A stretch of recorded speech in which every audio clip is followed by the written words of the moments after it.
Starting off this hour is going to be Kristen in Greensboro, North Carolina. Hey, Kristen, welcome to the Dave Ramsey Show. Hi, Dave. It's an honor to speak to you. You too. Merry Christmas to you. Thank you. How can I help? I'm calling today because my husband and I are recent graduates of FPU, and we are now in that precarious position of trying to pay off his student loans. He just earned his doctorate, and the result of that is about $150K in student loan debt. Ooh, so what's his doctorate in? It's in communication studies. It's in what? Communication studies. Okay, and what's he going to do, teach? He already is teaching, actually. Okay, what's he making? About 42.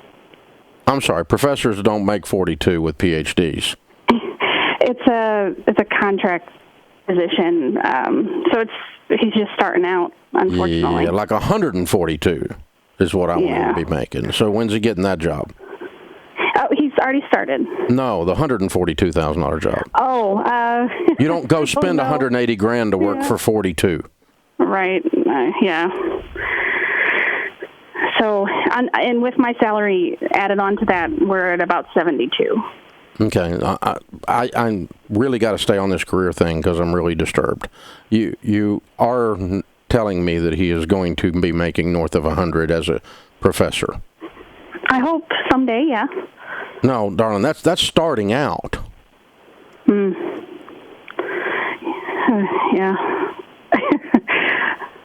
I mean, really. I mean, a PhD in communications, teaching communications in an institution of higher learning would pay north of $100,000.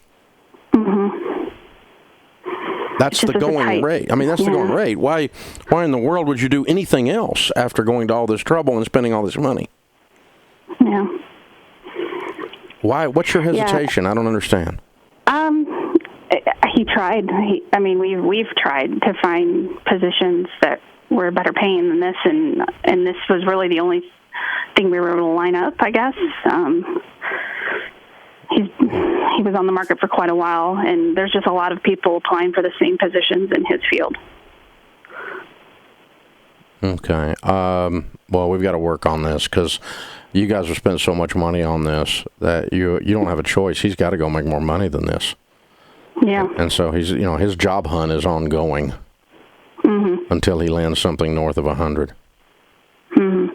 I mean, it's not there. This is you have to believe that. I mean, and you have to go get that and do that. That's just not it's absolutely crazy to say I spent $180,000 to make 42. Yeah. We're just not. I can't live there. We're concerned too, just with. I mean, obviously, interest will continue to build, so there's that concern as well.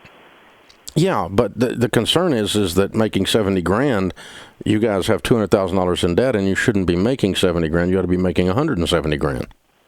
Yeah. That's the concern. And that solves a lot of your problem. I mean, because right now you are facing a huge mountain with a tiny shovel. Yes. And what we need is a big shovel to attack a big mountain. Yeah. And that's why I went there, is just for you. I'm not trying to shame you or something, but I mean, you guys have really got to get you need to get some professional career counseling and coaching and find out how in the world you land professorships and what the process is, because just throwing your name out in applications and saying, oh, there's a lot of people in the field, so I can't win, that's not okay. You guys got to go make some money, and he has the ability to do it. He's got a freaking PhD, and that solves everything you got then. In the meantime, you're going to tread water because you're not going to make big progress with the ratios you're giving me of shovel to hole, a $200,000 hole with a $70,000 shovel. And the good news is that he should be making a whole lot more. And so that is the answer to you guys' dilemma is let's get him employed as he should be and spend all of our time on that. So you can do this. You can do it. I wish I could help you. Maybe have him call Ken Coleman Show. Ken may have some insight on how to land a PhD into a professorship. I don't. I've never done that. But I work with enough PhDs in professorships that I know that that is a typical income.